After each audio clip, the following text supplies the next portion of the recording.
a king who accidentally crashed the world economy. If you could step back into the scorching summer heat of the year 1324 and position yourself on the banks of the Nile River, just beyond the towering gates of Cairo, you would witness something that economics textbooks will never teach you. You would see the most catastrophic act of generosity in human history unfolding right before your eyes. A cloud of dust rises from the western horizon, stretching across miles of shimmering desert heat like an approaching apocalypse. The ground trembles beneath your feet with the rhythmic thunder of thousands of hooves and the synchronized marching of tens of thousands of human feet moving as one organism. But this is not an army coming to conquer the jewel of the Nile. This is something far more dangerous than soldiers with swords and siege engines. This is a moving mountain of gold. This is Mansa Musa, the Emperor of Mali, and he is about to commit economic terrorism without firing a single arrow. He is about to prove that you can destroy a civilization not with violence, but with kindness. He is about to teach the medieval world a lesson that modern central banks still haven't learned. Too much money is a weapon of mass destruction. The common narrative tells us that Mansa Musa was the richest man in history, a generous king who went on a pilgrimage. That story is a fairy tale. The truth is darker and more instructive. Mansa Musa didn't just display wealth. He weaponized it. He turned charity into a plague that infected every market it touched. He transformed gold from a store of value into economic poison. And when he left Cairo after 3 months of shopping and gift-giving, he left behind something worse than conquest. He left behind hyperinflation, currency collapse, and a 12-year recession that destroyed the savings of an entire generation. Let's rewind to the source of this disaster. Let's go back to West Africa in the early 14th century. While Europe shivered through the Little Ice Age and prepared for the Black Death to sweep through its villages, West Africa was experiencing something entirely different. The Mali Empire stretched across the vast savanna like a golden serpent, encompassing territories that would become Mali, Senegal, Gambia, and Guinea. This was not a primitive backwater. This was an economic superpower that controlled the supply chain of the medieval world's reserve currency. The secret to Mali's power wasn't administrative genius or military might. It was geology, pure geological luck. The empire sat on top of 3 massive gold deposits known as Bambouk, Bur, and Galam. These weren't just mines in the traditional sense. They were freaks of nature, geological anomalies that produced gold with such abundance that it defied belief. During the rainy season, gold would wash up onto the roots of plants like common weeds. Farmers would find nuggets of pure gold while digging for yams in their gardens. It was absurd. It was obscene. And it made Mali the OPEC of the 14th century. Here's the number that matters. Historians estimate that nearly half of all the gold circulating in the Eastern Hemisphere came from the mines of Mali. Think about the scale of that. Every time a merchant in Venice paid for silk from China, every time a banker in Florence funded a new cathedral, every time a king in France paid his army, they were likely handling metal that had been pulled from the red earth of West Africa by subjects of Mansa Musa. Mali wasn't just rich. Mali was the engine room of the global economy. Mali was the mine. Mali was the mint. Mali was the source. Mansa Musa came to power in 1312 under strange circumstances that reveal the ambition coursing through Mali's ruling class. The previous emperor, Abubakar II, was not interested in hoarding gold or building monuments. He was obsessed with exploration. He believed the Atlantic Ocean had an edge, a boundary that ships could cross to discover new worlds. So he assembled a fleet of 2,000 ships, loaded them with provisions and gold, and sailed west into the unknown. He never returned. The ocean swallowed him and his entire expedition whole. Musa, who had been serving as his deputy, inherited the throne by default. While his predecessors sought new worlds across the water, Musa decided to announce Mali's dominance to the old world across the sand. Musa was a devout Muslim, and one of the 5 pillars of Islam is the Hajj, the pilgrimage to Mecca. Every able Muslim is expected to make this journey once in their lifetime if they can afford it. Mansa Musa could certainly afford it. But a king doesn't travel like a peasant shuffling through the desert with a water skin and a prayer mat. A king travels in a way that makes the world remember his name for 700 years. He spent years preparing for this journey. He emptied provincial treasuries. He conscripted an entire city of people to move with him across the Sahara. When the caravan finally departed from the capital city of Niani in 1324, it consisted of 60,000 people. Imagine a modern football stadium filled to capacity. Then imagine that entire crowd walking across a desert for months. There were soldiers to protect the entourage. There were scholars to discuss theology and record history. There were merchants to handle the complex logistics of feeding a mobile city. There were 12,000 slaves to serve the royal court and carry supplies. And then there was the gold.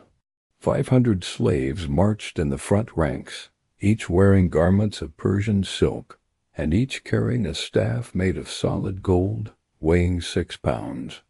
80 camels roamed under the weight of 300 pounds of gold dust each, packed carefully into leather sacks.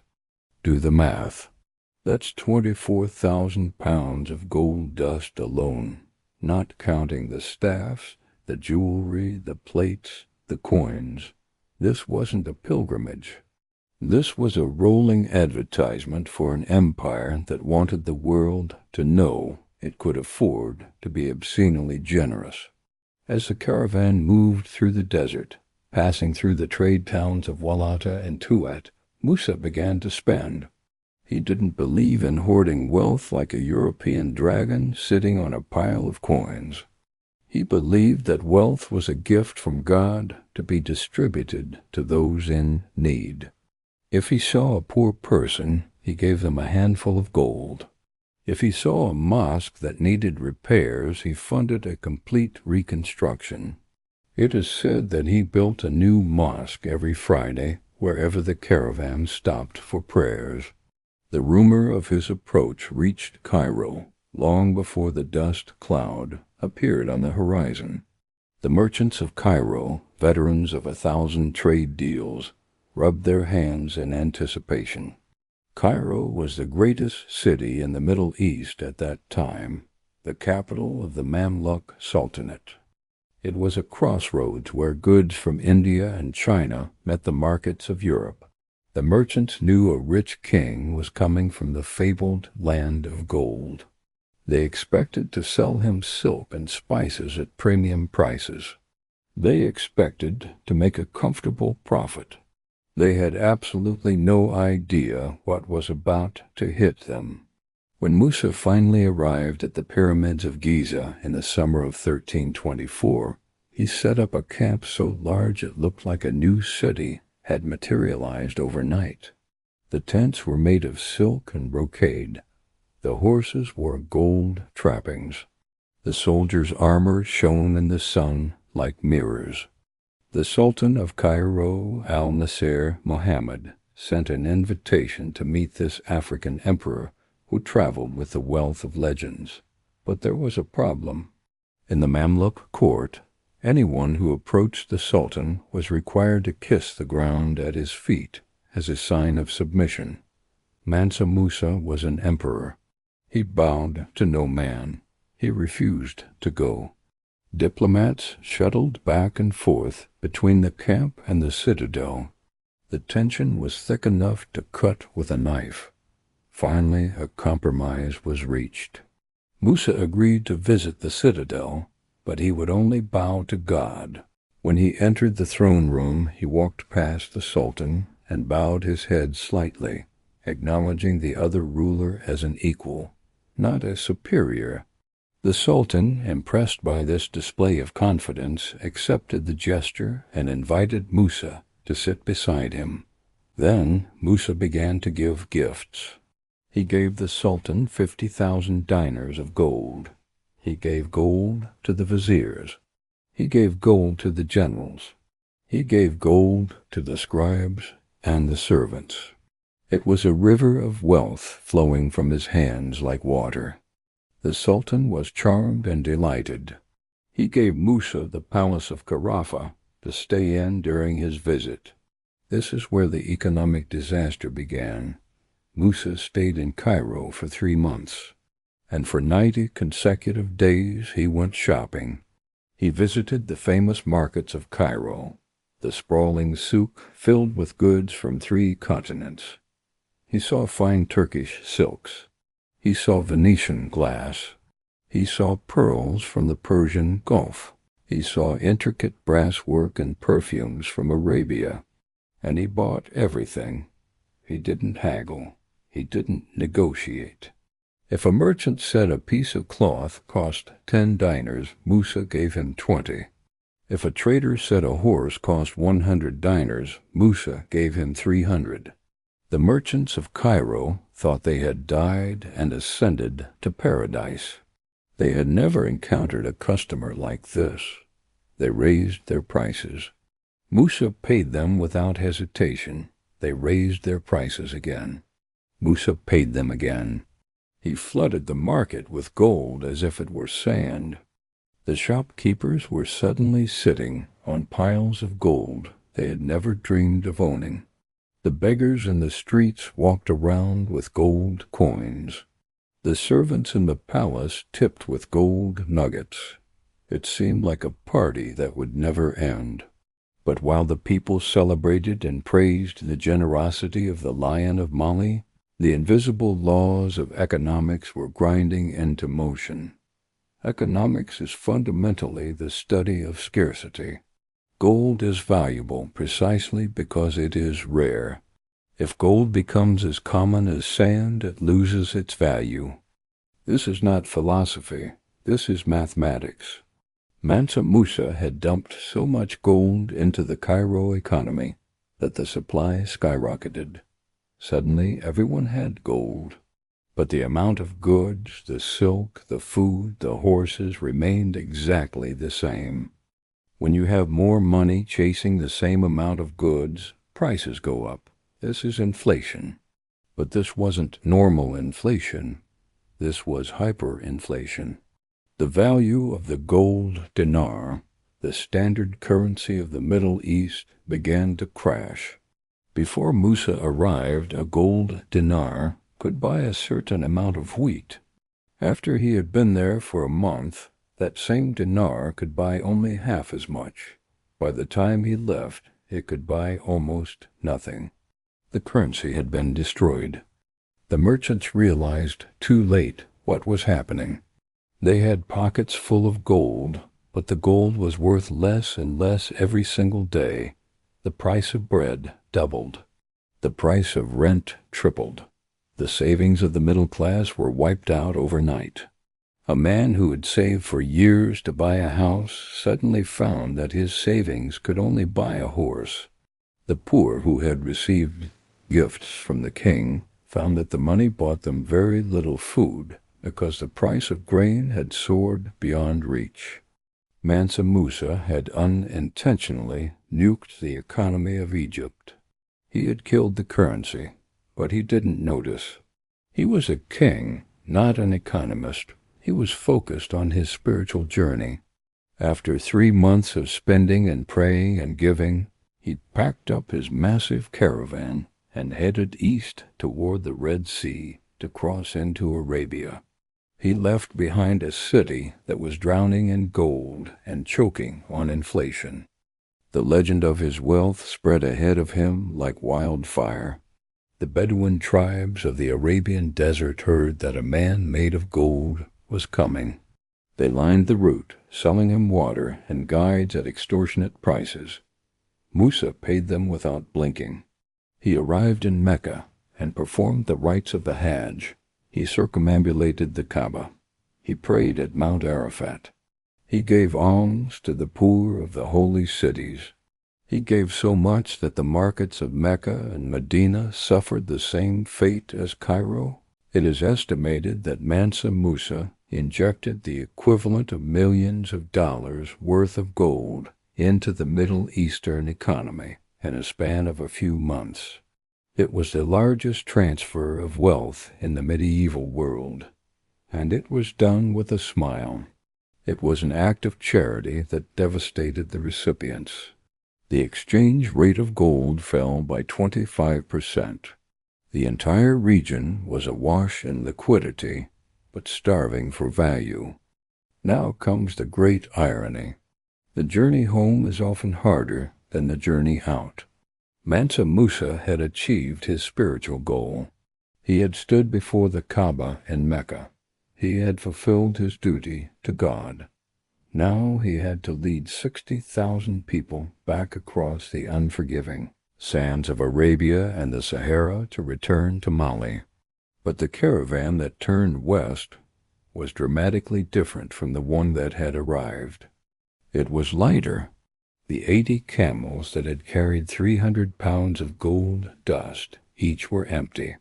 The staffs of gold carried by the slaves were gone, spent in the markets or given away. The richest man in history was experiencing a liquidity crisis. He had spent so much so fast that he had literally burned through the treasury of an empire in less than a year. The man who had crashed the world economy with his spending was now worried about paying his bills. As the caravan reached the port of Suez and prepared to cross back into Egypt, disaster struck. The winter of 1325 was harsh and unforgiving. The desert nights were freezing. The caravan ran out of food. The camels began to die. The Bedouin tribes, seeing the weakened state of the great king, began to raid the edges of the column, stealing supplies and kidnapping stragglers. The glorious procession became a desperate march of survival. When Mansa Musa arrived back in Cairo, he was a changed man. The exuberant spender who had thrown gold at beggars was now a king in need of a loan. This is the supreme irony. The man who had crashed the value of gold in Cairo now had to borrow gold from the very merchants he had inadvertently ruined. He went to the great lending houses of Cairo. The merchants were wary. The value of their currency was still in the gutter because of Musa's previous visit. But a king is still a king, and Mali was still known as the land of gold. So they agreed to lend him money, but they charged him predatory interest rates. They gouged him. They lent him gold at high interest, knowing that he would have to pay them back in fresh, high-quality gold from the mines of Bambouk once he returned home. Mansa Musa effectively borrowed back the gold he had given away, but at a massive markup. But there was an unintended consequence. As Musa borrowed gold and removed it from the Cairo market to pay for supplies, he inadvertently began to fix the problem he had caused. By taking gold out of circulation, he reduced the supply. The price of gold began to stabilize slightly, but the damage was deep and long-lasting. Historians record that the inflation caused by Mansa Musa's visit lasted for 12 years. It took over a decade for the economy of Egypt to return to normal prices. A 12-year recession, caused by one man's vacation shopping spree. Let that number sink in. An entire generation of Egyptians saw their savings evaporate, their purchasing power destroyed, their financial futures ruined, all because a generous king from West Africa didn't understand the laws of supply and demand. Musa left Cairo and headed west into the deep desert. The return journey was brutal and unforgiving. Thousands of his followers died of thirst and exhaustion. The desert does not care how rich you are. If you do not have water, you die. But Musa survived, and critically, he did not return empty-handed. While he had lost his gold, he had gained something far more valuable in the long run: human capital. During his time in Cairo and Mecca, Musa had met some of the greatest minds of the Islamic world. He realized that Mali was rich in metal, but poor in knowledge. He wanted to change that fundamental imbalance. He recruited architects, poets, jurists, and scholars to come back with him to Mali. He offered them salaries that were impossible to refuse. One of the men he hired was an Andalusian architect and poet named Abu Shishak al-Sahili. Musa paid him 200 kilograms of gold to come to Mali. When they returned, Musa set him to work. They stopped in the city of Timbuktu. At that time, Timbuktu was just a seasonal camp for nomads, a dusty trading post on the edge of the desert. Mansa Musa decided to transform it. With the help of his new architect, he built the Djinguerbet Mosque. They didn't build it out of stone because stone was rare in the Sahel. Al-Sahili introduced a new technique using mud bricks reinforced with wood.